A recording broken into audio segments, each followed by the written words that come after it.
Selamat sore, perkenalkan nama saya Lucius Fernando Limbong dengan NPM S1J024107, dosen pengampu Dr. Insinyur Uswatu Nurjana MP akan mempresentasikan tugas yang saya dapat, yaitu jagung dengan nama latin Zimys, family Poaceae. Baik, kita masuk ke bab yang pertama, yaitu morfologi akar.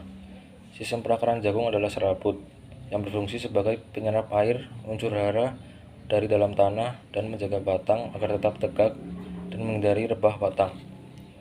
Poin yang kedua, bentuk akar jagung seperti benang dan sistem perakaran serabut besar-besaran karena terdiri dari banyak akar dengan ukuran yang relatif sama. Poin ketiga, sifat dan tugas akar jagung.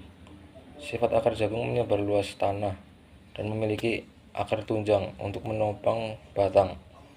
Tugas khusus akar jagung adalah untuk menjaga keseimbangan tanaman agar tidak mudah roboh, menyerap air, dan unsur hara. Baik, kita masuk ke materi yang ketiga, yaitu morfologi daun. Daun jagung termasuk daun sempurna. Bentuknya yang memanjang antara pelepah dan helai daun. Terdapat ligula, tulang daun sejajar dengan ibu tulang daun. Permukaan daun ada yang licin dan ada yang juga yang berambut. Poin kedua, daun jagung memiliki vagina pada daun jagung, pelepah daun yang membungkus batang dan berfungsi sebagai pelindung serta penyongkong daun agar tidak roboh. Poin ketiga, daun jagung tidak memiliki tangkai. Alasannya karena daun jagung langsung melekat pada batang melalui pelepah daun. Poin keempat, bentuk daun jagung memanjang. Antara pelepah dan helai daun terdapat ligula, tulang daun sejajar dengan ibu tulang daun. Permukaan daun ada yang licin dan ada yang berambut. Poin ke-6, bentuk ujung daun jagung berbeda, yaitu runcing, agak bulat, dan agak tumpul. Poin ke-7, pangkal daun jagung adalah pelepah daun yang melebar dan membungkus batang. Pelepah daun juga disebut ubi daun. Poin ke-8, daun jagung termasuk dalam golongan tulang daun bertulang sejajar karena bentuk dari tulang daun jagung itu sendiri seperti pita dengan ibu dan anak tulang yang membujur dari pangkal pelepah hingga ujung daunnya. Poin ke-8, tepi daun jagung meruncing. Daun jagung memiliki bentuk memanjang dan sempurna. Dan poin ke-9, daging daun jagung adalah perkamen. Alasannya karena daun jagung tipis. Poin ke-10, warna daun jagung adalah hijau karena mengandung klorofil, yaitu pigmen yang berperan dalam proses fotosintesis. Baik, kita akan memasuki materi yang keempat, yaitu morfologi bunga. Bunga jagung termasuk bunga tidak lengkap. Alasannya, bunga jagung tidak memiliki dari 4 bagian utama. Poin kedua, bunga jagung termasuk tidak sempurna karena hanya memiliki satu alat reproduksi. Poin ketiga, bunga jagung termasuk majemuk. Alasannya, bunga tersusun dalam perbungaan jantan, tersusun dalam malai atau tassel di bagian atas tanaman, sedangkan bunga betina tersusun dalam tongkol di bagian batang. Poin keempat, bunga jagung termasuk dalam bunga majemuk tak terbatas. Alasannya karena memiliki 2 jenis perbungaan. Poin kelima, tumbuhan jagung berumah satu. Alasannya, dalam satu tanaman jagung terdapat bunga jantan dan betina yang terpisah.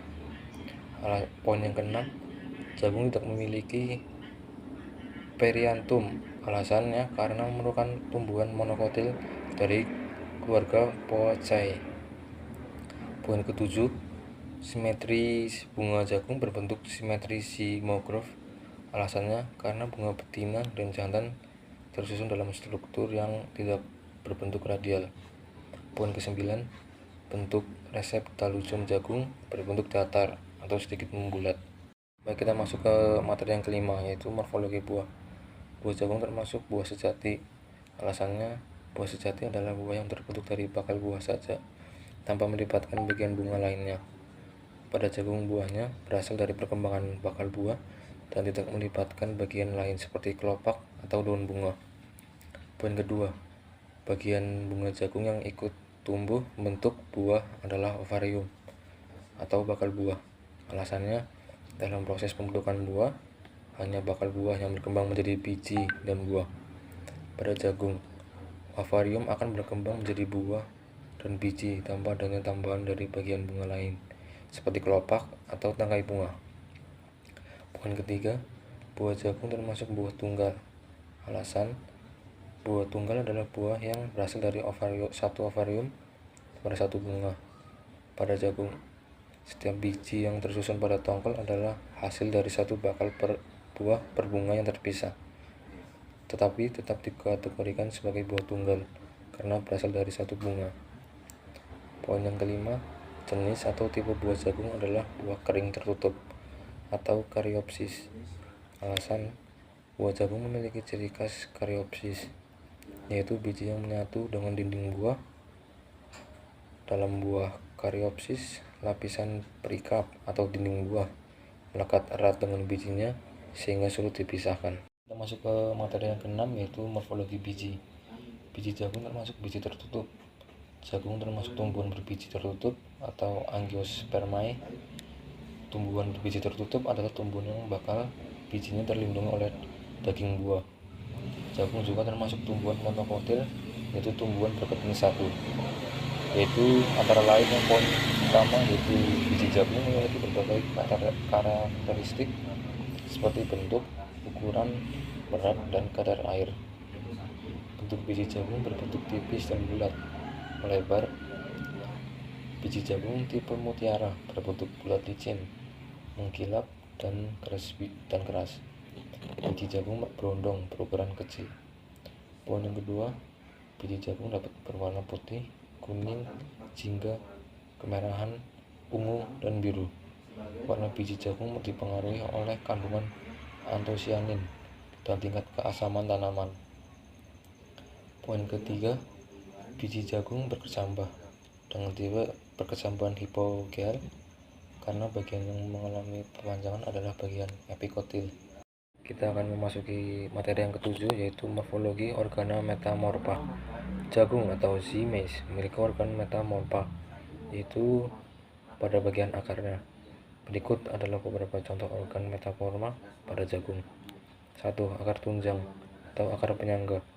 Akar ini tumbuh dari bagian batang yang lebih rendah dan berfungsi untuk menopang tanaman agar tetap tegak, terutama pada tanah yang gembur atau kurang stabil. Poin yang kedua, akar napas pada kondisi tertentu. Akar jagung juga dapat berfungsi sebagai akar napas untuk membantu pertukaran gas di tanah yang kurang aerasi. Namun bagian lain dari jagung seperti batang, daun, dan bunga tidak mengalami metamorfosis yang signifikan seperti pada beberapa tanaman yang lain. Kita memasuki materi yang ke-8, yaitu morfologi organa aksesoris. Jagung atau zymase memiliki beberapa organ yang bisa dianggap sebagai organa aksesoris. Di antaranya yaitu yang pertama, akar tunjang yang berfungsi sebagai penyongkong agar tanaman tetap tegak dan stabil, terutama pada tanah yang lunak atau berangin. Poin kedua, rambut jagung atau stigma dan stilus panjang, bagian dari bunga betina yang memanjang keluar untuk menangkap serbuk sari, membantu dalam penyebukan.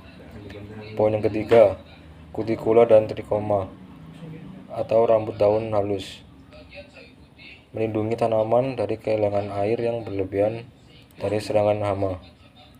Poin keempat, tangkai daun atau pelepah daun yang membungkus batang, berfungsi sebagai perlindungan batang yang membantu dalam fotosintesis.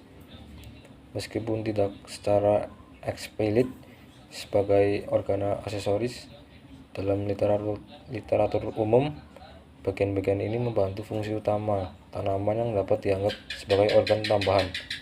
Sekian, terima kasih.